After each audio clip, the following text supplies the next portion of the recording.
నమఃశివాయ. శ్రీమాత్రే నమః. శివ అనేటువంటి రెండు శబ్దాలచే చెప్పబడేటువంటి పరతత్వం సర్వ జగత్తుకు కూడాను ఆధారభూతంగా ఉన్నది.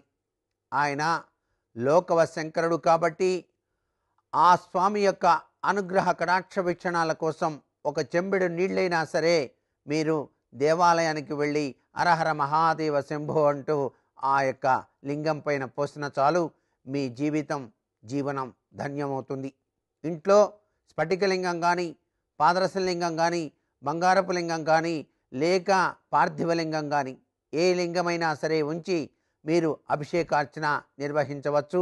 అభిషేకార్చన మంత్రాలు రానటువంటి వాళ్ళు కనీసం నమఃశివాయ ఓం అనేటువంటి ఆ మంత్రోచ్చరణ చేస్తూ నమస్తేస్తు భగవన్ విశ్వేశ్వరాయ మహాదేవాయ త్ర్యంబకాయ త్రిపురాంతకాయ కాలాగ్నిరుద్రాయ నీలకంఠాయ నమఃశివాయ అరహర అంటూ ఒక చెంబెడు నీళ్లు పోసిన ఆవు పాలు, ఆవు నెయ్యి, తేనె ఇలా రకరకాలుగా సుగంధ పరిమళ ద్రవ్యాలతో స్వామిని అభిషేకం చేసి ఆ తీర్థాన్ని గనక తీసుకున్నట్లయితే దేవతలు అమృతాన్ని తాగి అమరులైనట్టుగా మనం శివాభిషేకంలో ఉపయోగించినటువంటి తీర్థాన్ని గనక తాగినట్లయితే లేక స్వీకరించినట్లయితే ప్రసాదంగా తీర్థరాజంగా దాన్ని స్వీకరించినట్లయితే తప్పనిసరిగా మనం కూడాను అమరతత్వంలో విరాజిల్లేటువంటి సంపూర్ణ ఆరోగ్యవంతమైనటువంటి ప్రభావంతో జీవించటానికి అభిషేకార్చన సత్ఫలిత లక్షణాన్ని మనమంతా కూడాను పొందటానికి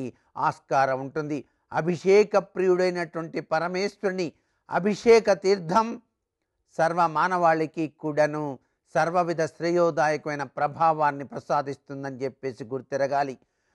ఈశ్వరుడు ఐశ్వర్యకారకుడు అని చెప్పడానికి మీ ఇంటి ముంగిట మారేడు దళాన్ని తీసుకొని స్వామివారికి మనస్ఫూర్తిగా నమఃశివాయ అనేటువంటి పంచాక్షరీ మంత్రాన్ని ధ్యానం చేస్తూ దానిపైన గంధాన్ని వ్రాసి మీ కోరికను కోరి ఆ స్వామి యొక్క లింగము పైన గనక మీరు ఆ యొక్క మారేడు దళాన్ని గనక ఉంచినట్లయితే మీ కోరికను ఆ పరమేశ్వరుడు తప్పనిసరిగా నెరవేర్చి తీరుతాడు అని మనకు శివ మహాపురాణం తెలియజేస్తోంది.